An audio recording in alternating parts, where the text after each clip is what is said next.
합니다. 우리 하나님 말씀의 제목은 가장 거룩해야 할 성전이라는 제목입니다. 우리 교회만이 희망이다라는 그 책을 쓰신 분이 있는데 우리 안양 제1교회의 홍성욱 목사님이시 쓰신 책인데요. 거기에 말씀하신 부분을 이렇게 말씀하셔요. 교회는 유람선이 아니라 구조선이다. 우리 한번 따라해 봅시다. 교회는 유람선이 아니라 구조선이다. 그러면서 하시는 말씀이 팬 서비스를 버려라. 선교적 공동체로 돌아서라. 라고 그렇게 슬로건으로 그 책 제목에다가 붙여놓고 있더라고요. 그러면서 천국 열쇠를 진 교회가 불멸한다라고 그렇게 말씀을 책을 통해서 이렇게 하셨습니다. 에스겔서에서 비치는 하나님의 마음은 심판하시는 분이시지만은 회복을 주시기 위해서 심판의 메초리를 드시는 그 하나님의 마음을 우리가 볼 수가 있습니다. 이 세상에 영원한 것이 있을까요, 없을까요? 이 세상에는 영원한 것이 없는 것 같아요. 가전제품 하나 사더라도 영원하지 아니하고 또 튼튼하게 사더라도 영원하지 아니하고 영원하지 않는 것 같습니다. 이 세상은 그러므로 영원하지 않습니다. 그래서 권력이나 재산이나 건강이나 아름다움이나 이런 강하고 멋지고 위대해 보이는 것들도 세월의 무게는 이기지 못한 채 다 변질되고 마는 것입니다. 그리고 다 사라지는 것들이죠. 그러나 오직 한 가지 영원한 것이 있습니다. 그것은 뭐냐면 그것은 바로 진리입니다. 그래서 진리의 힘은 위대해서 변치 않고 영원히 우리 가운데서 살아있는 능력이 됩니다.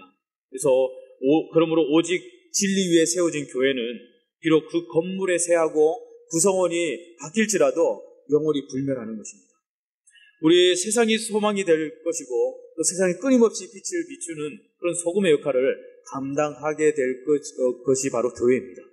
그래서 세상에 어두우면 어두울수록 진리를 붙든 교회는 더 밝게 비춰지는 것이죠. 세상이 어두우면 그 빛은 더 강하게 비춰지는 것이 법입니다.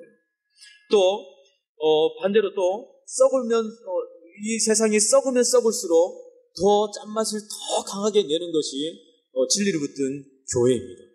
그래서 교회가 빛의 삶을 살고 소금의 삶을 사는 것은 말씀에 붙들린 그런 교회가 되는 것인데 이 세상에 가증한 것들을 버리고 그런 것들을 끊어버리고 오직 빛과 소금의 맛과 그 빛의 역할을 하는 것이 바로 교회인데 그것을 가진 교회, 그 진리를 따르는 교회는 아무리 어두워도 그 환경에 영향을 받지 아니하고 더 강하게 빛을 비추는 교회, 더 짠맛을 내는 교회가 바로 진리를 붙든 그런 교회입니다. 그래서 저와 여러분들이 이 진리를 붙든 교회가 되기 위해서 저와 여러분들은 말씀을 붙들어야 된다는 것을 저와 여러분들이 기억할 수 있기를 바랍니다. 홍성욱 목사님의 또 한마디 하신 것이 있습니다. 교회가 불멸의 교회가 되려면 어떻게 해야 될까? 그것은 이렇게 말해요. 딱 한마디로 합니다. 건강한 교회다. 그렇게 말해요. 건강한 교회가 되어야만이 불멸의 교회가 될 수 있다라고 말씀합니다.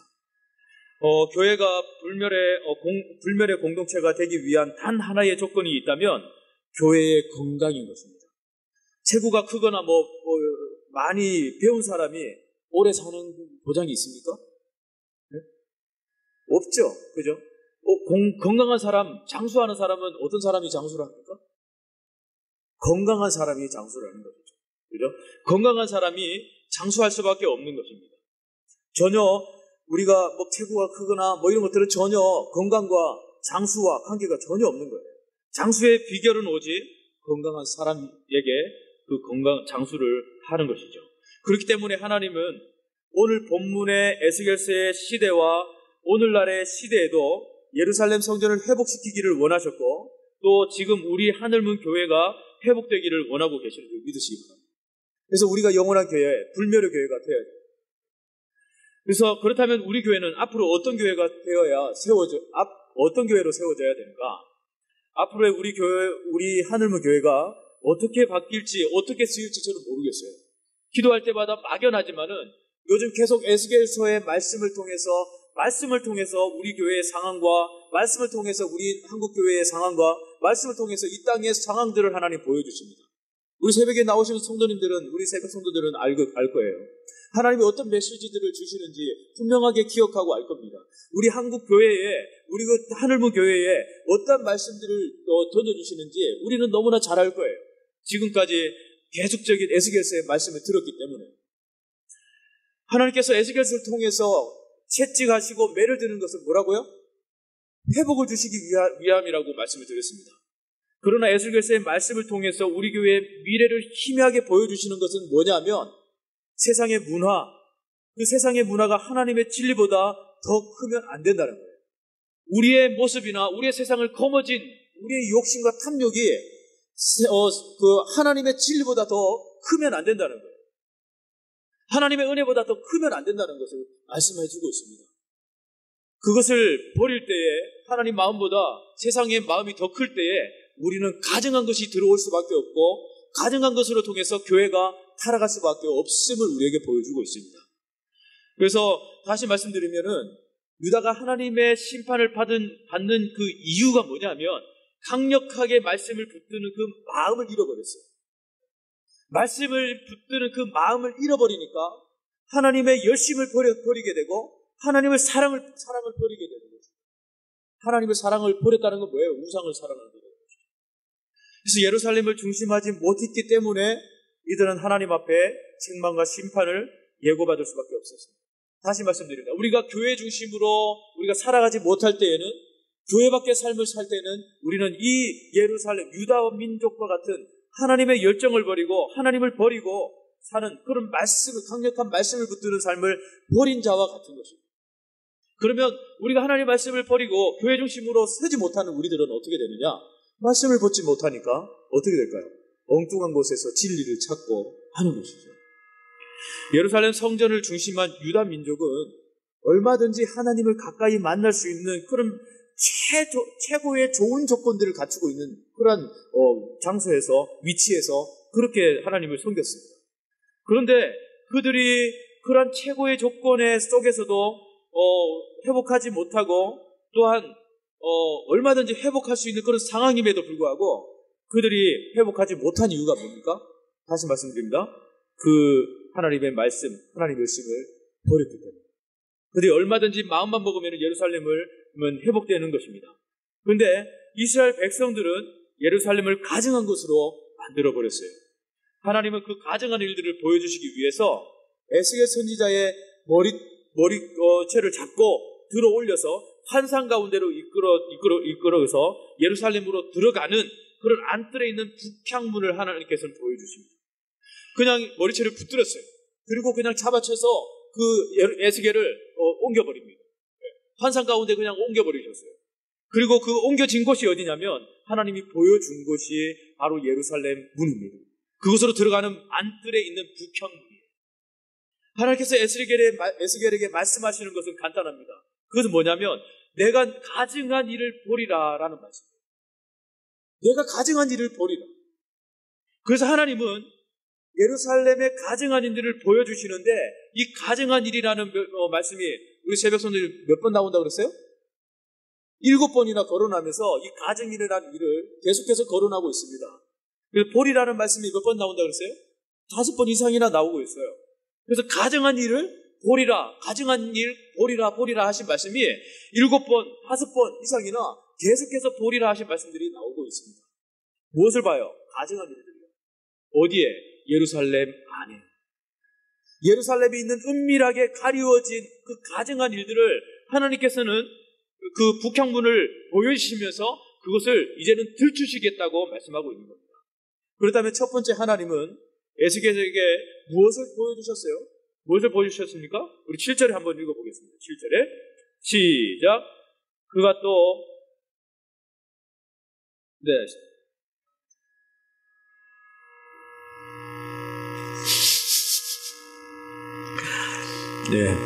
한번 읽어보겠습니다. 시작. 그가 또 그들에게 이르시되 너희는 성전을 더럽혀 시체로 모든 불에 채우라. 너희는 가라 하심에 그들이 나가서 성읍 중에 치더라. 제가 9절을 읽었네요. 9절을 읽었네요. 어쩐지 읽으면서도 이상하네요. 9절 시작. 또 내게 이르시되 들어가서 그들이 거기서 행하는 가증하고 악한 일들을 보라 하시기로.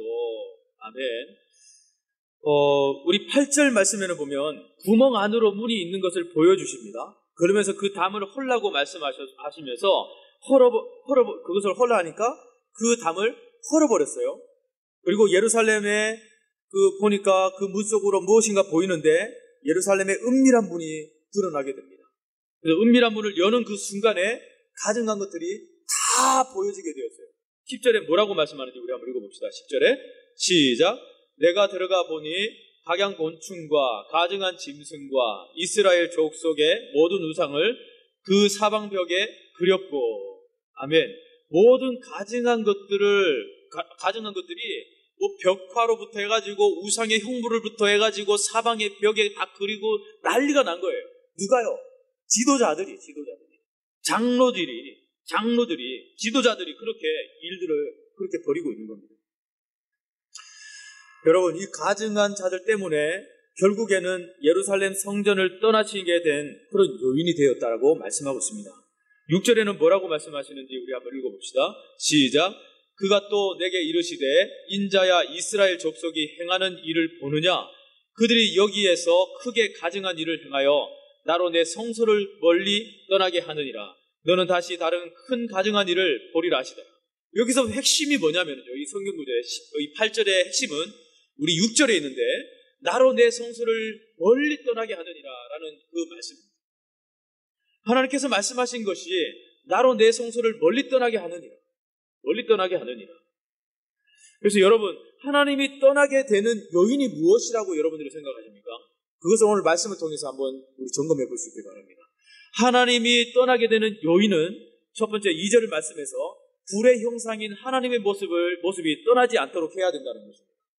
내가 보니 불같은 형상이 있더라. 그 허리 아래의 모양은 불 같고 허리 위에 광채가 나서 단새 같은데 라고 말씀해요. 이것은 누구의 형상입니까?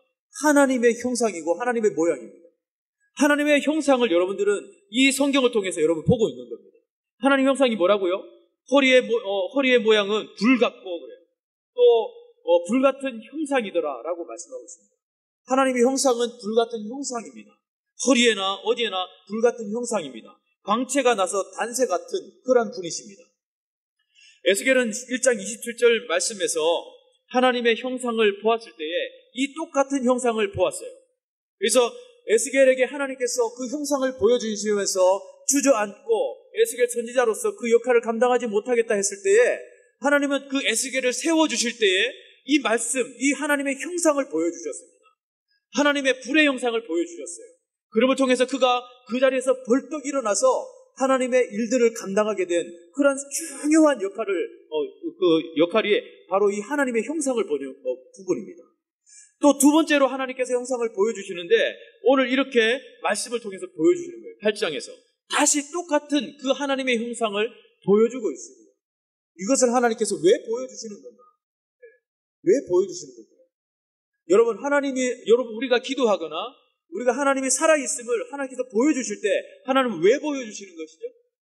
우리 교회가 하나님의 일들을 감당할 때 하나님은 하나님의 형상, 하나님의 모습을 우리 교회를 통해서 보여주실 때 하나님은 그 형상을 왜 보여주시는 겁니까? 세상 사람들이 교회를 바라볼 때 저것이 하나님의 모습이야, 하나님의 교회라고 하는 그 부분에서 우리는 왜 그렇게 보여줘야 되는 것입니까? 왜 그렇게 해야 되는 거 하나님 보여주시죠? 왜 보여주시는 겁니까? 여러분 왜 하나님의 말씀을 보고 왜 힘을 얻는 겁니까? 바로 그것이죠.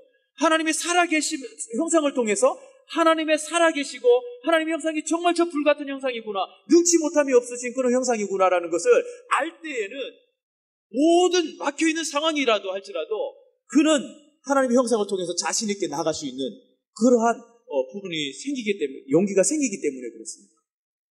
저와 여러분들에게 응답이 있고 하나님의 살아계심을 보여주시는 것은 그것을 통해서 우리는 체험적인 신앙을 통해서 더 확신 있게 하나님을 섬기고 하나님의 일들을 만들어 갈 수 있다는 것을 말씀하고 있습니다. 어려운 상황에 부딪히면 하나님이 쿠션이 되어주세요. 하나님이 불의 형상의 하나님이 그 모든 어려운 가운데서 건져주시고 어려운 가운데서 하나님이 회복시켜 주시는 것을 우리는 믿습니다. 왜냐하면 그 불의 형상의 하나님을 우리는 알기 때문에요. 성령 하나님의 어떤 분이신지를 우리는 너무나 잘 알고 있기 때문에요. 기도하는 사람은 그래서 기도가 끊어지지 아니하고 기도의 불이 끊어지지 않습니다. 아니 또 기도의 불을 끊으려 하지도 않습니다.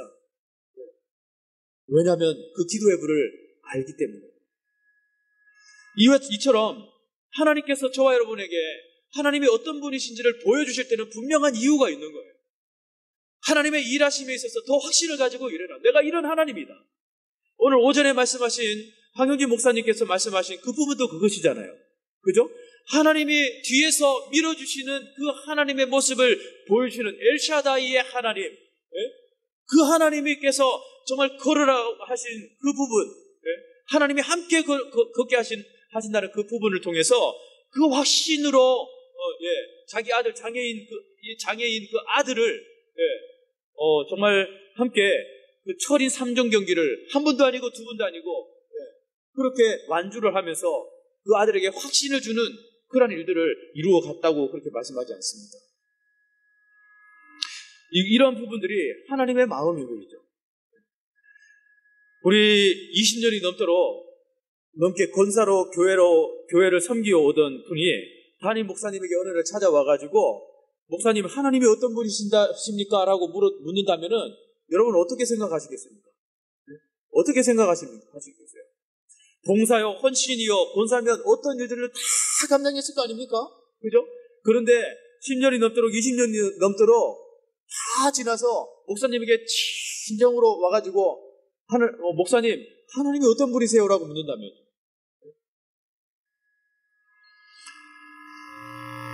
교회를 다니면서 예배를 드려도 하나님이 어떤 분이신지 전혀 모른 채 그냥 단순히 예배 드리는 것이 하나님을 만난 것이고 하나님을 본 것으로 우리가 착각해서는 안 된다는 것을 우리가 기억하시기 바랍니다.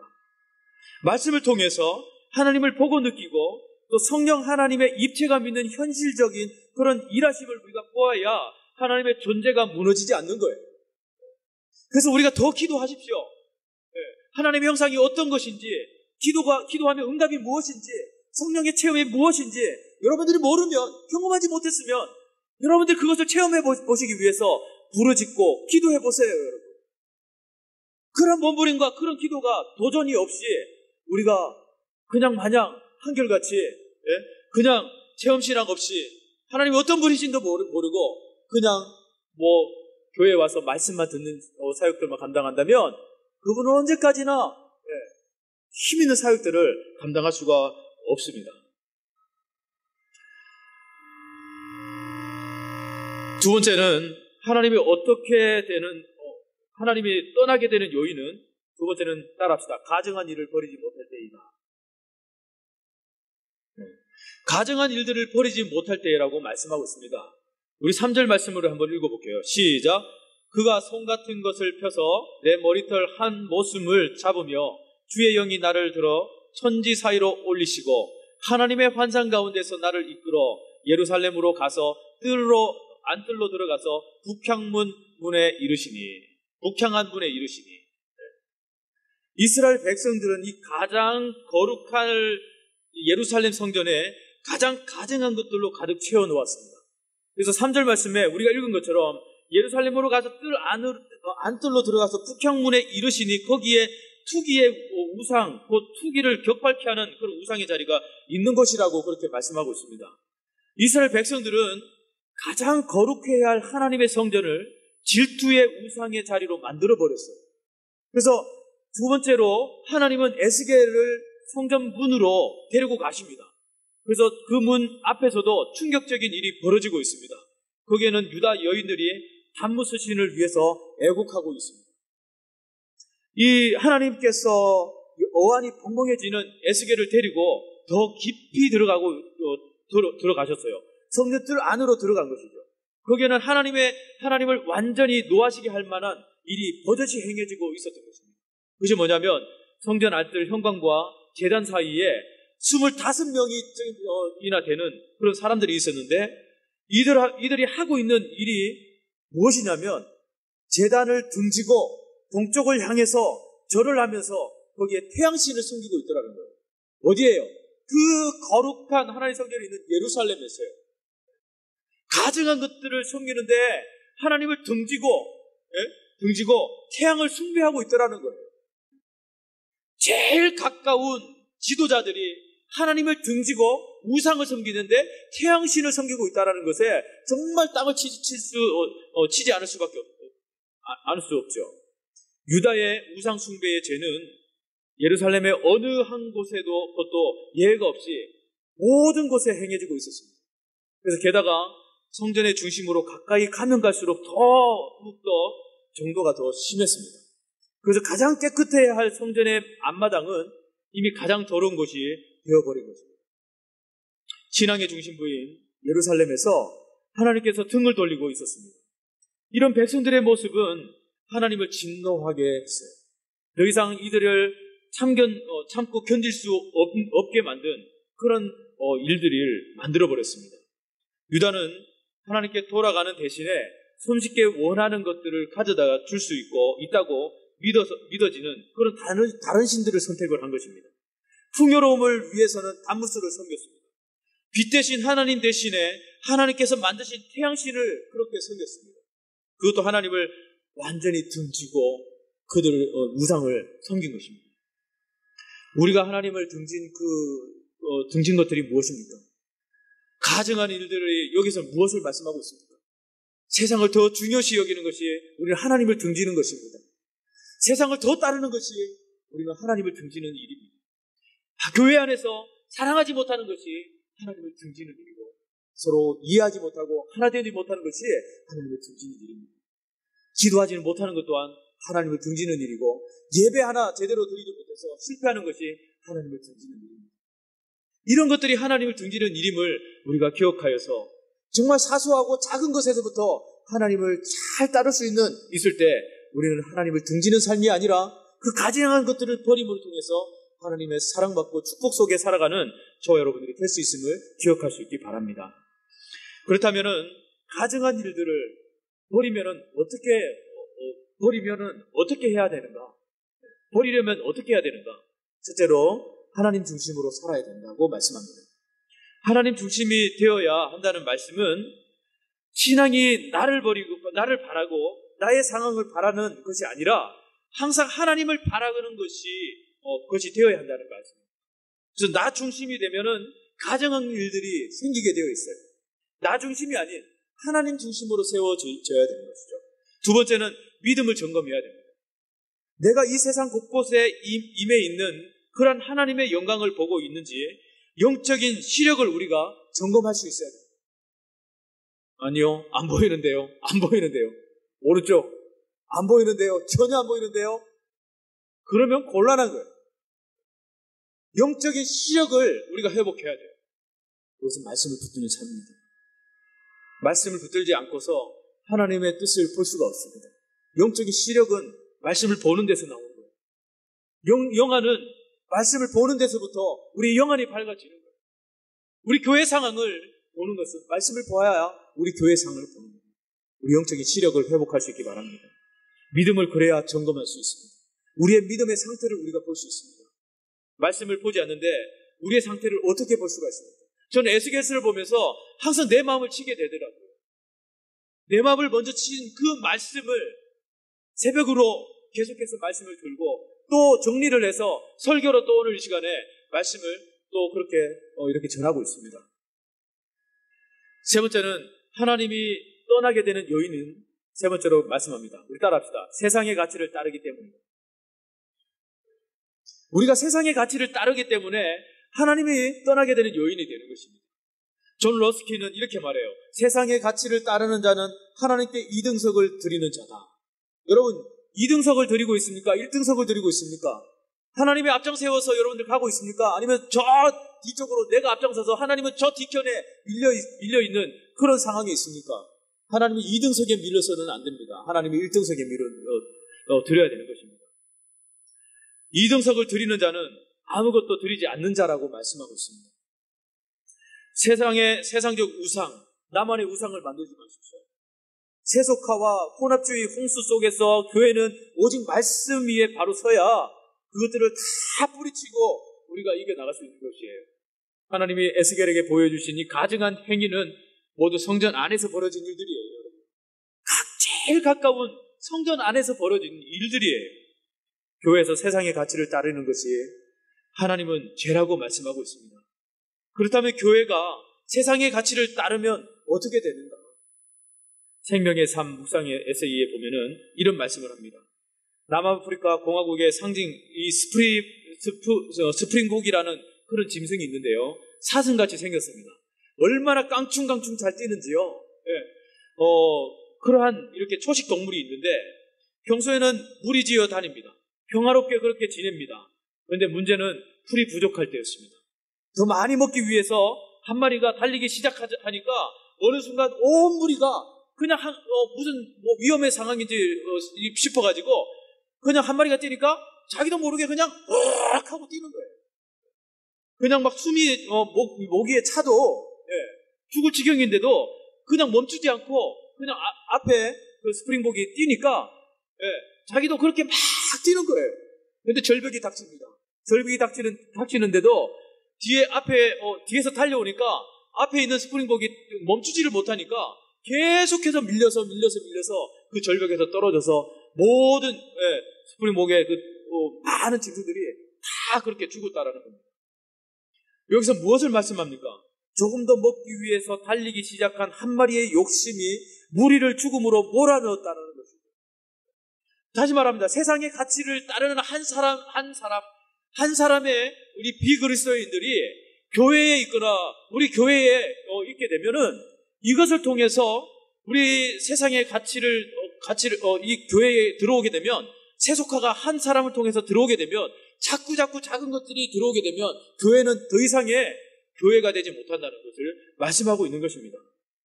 세상의 가치를 향해서 질주하는 교회가 곤두박질 칠 수밖에 없음을 말씀하고 있어요. 세상의 가치는 교회의 유익보다 장애물이 됩니다. 세상의 가치는 정말 그 유익한 것, 보이는 눈에는 유익한 것 같지만 항상 세상의 가치는 장애물로 봐야 됩니다. 또 장애물일 수밖에 없습니다. 여러분, 그래서 세상의 가치를 먼저 하나님보다 더 우위에 두지 마시고 하나님의 진리를 우위에 둘 수 있는 그런 우리 교회, 하나님의 교회가 되어져야 되는 것입니다. 또 우리 교회가 회복할 수 있는 일은 그렇다면 무엇인가? 오직 우리 교회가 회복할 수 있는지, 그것은 첫째로 말씀합니다. 기도와 말씀의 가치를 둘 때 가능하다라고 말씀합니다. 예루살렘 성전은 하나님의 임재가 있는 곳이죠. 가증한 것이 있으면 안 되는 곳이 예루살렘입니다. 신약에 와서는 이 성전은 그리스도의 몸으로, 그리스도의 머리로 비유하고 있습니다. 이것이 성전입니다. 저와 여러분이 있는 곳은 그리스도의 머리요, 그리스도의 몸입니다. 하나님께서는 그리스도를 통해서 자신의 영광을 보여주셨고, 그리스도께서 머리 되신 교회는 하나님의 영광이 나타나는 그런 곳입니다. 그래서 교회 안과 그리스도 안은 하나님의 영광이 가장 강렬하게 나타나는 그런 영역입니다. 이것이 교회입니다. 교회와 그리스도는 신부와 신랑으로 영원히 함께 거하면서 하나님의 영광을 나타나게 될 것입니다. 우리는 이 귀한 교회, 주님의 몸된 교회의 누구들이죠? 지체들인 것이에요. 우리 이 지체로서 교회의 머리 대신 그 주님을 섬겨 나가는 것입니다. 그래서 저와 여러분들은 교회를 사랑해야 하고 교회를 위해서 기도해요. 교회를 자랑스럽게 여겨야 돼요. 교회를 흔들려 하는 모든 악한 세력들에서 맞서 우리가 기도해야 돼요. 이 교회를 통해서 주님을 깊이 만나고 성도의 교제를 이루어 가야 돼요. 그러면 자신도 모르게 하나님의 영광이 우리 속에 늘 충만하게 될 것입니다. 교회가 제대로 된 영향력을 세상에 발휘하려면 교회가 하나 되어야 되는 것밖에 없습니다. 많은 그리스도인들이 세상이 너무 악하다고 말들을 해요. 그런데 세상을 바로잡는 일의 그 귀한 열쇠가 뭐냐면 그 열쇠가 교회에 있습니다. 교회. 다른 곳에 있는 것이 아니고 바로 교회에 있습니다. 교회가 하나 되면 하나님께서 고치시기 시작하십니다. 예수님은 하나님께 이렇게 기도하셨어요.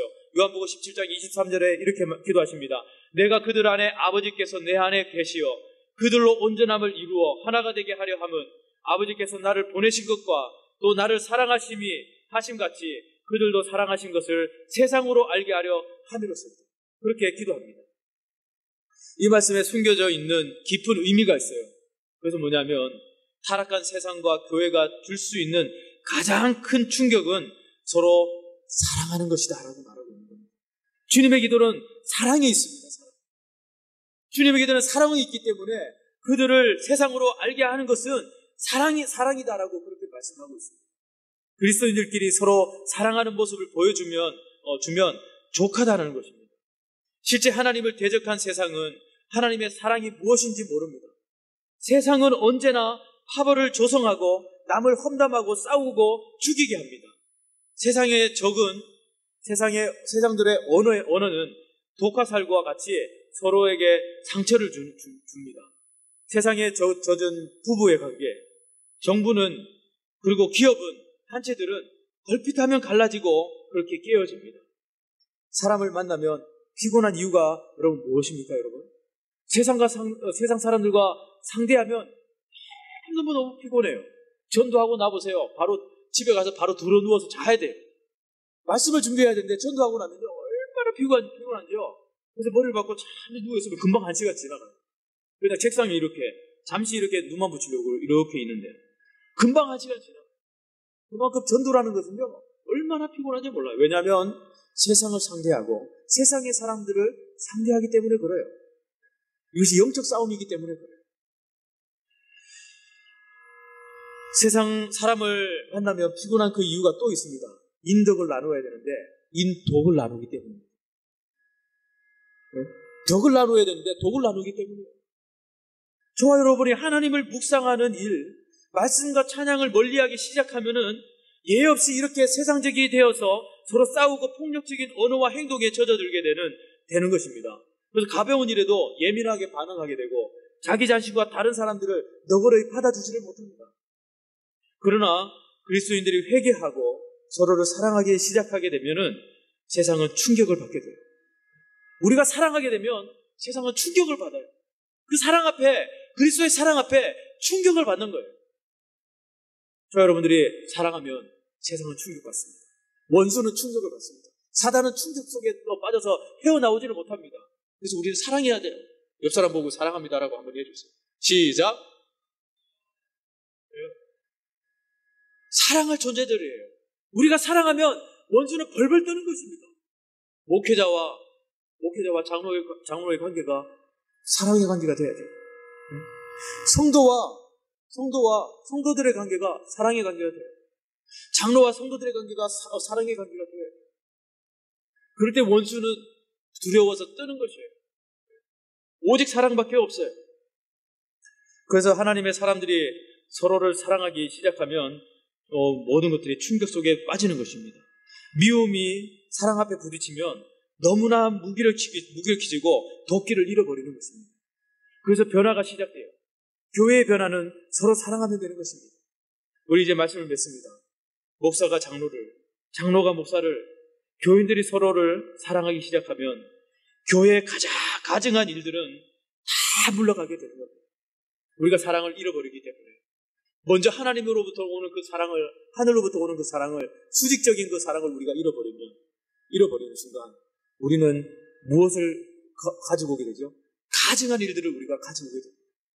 사람과의 사랑을 잃어버리면 미움을 가지고 오게 되고 질투를 가지고 오게 되고 모두 험담을 가지고 오게 되고 이런 것들이 가지고 오면서 공동체가 무너지게 되어 있습니다. 이러한 가증한 것들을 가져오시겠습니까? 그냥 우리는 무조건 그냥 그리스도의 사랑으로 그냥 사랑하기 시작하면 됩니다. 사랑이 회복될 때 우리의 가증은 떠나게 되고 들어올 수도 없는 것임을 믿고 우리가 굳게 우리 성전에 오직 사랑으로 무장하자. 오직 사랑으로 회복하자. 우리 담임 목사님 오면 정말 열정적으로 담임 목사님을 사랑하자.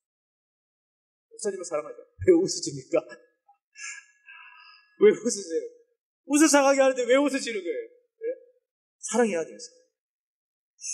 한 성도들이 사랑하고 목사님 바라보면서 사랑의 결정체로 이루어질 때 모든 사단의 역사는 떠나갈 수 있는 줄 믿고 우리가 더욱더 사랑할 수 있는 저와 여러분 될 수 있기를 주님으로 축원드립니다.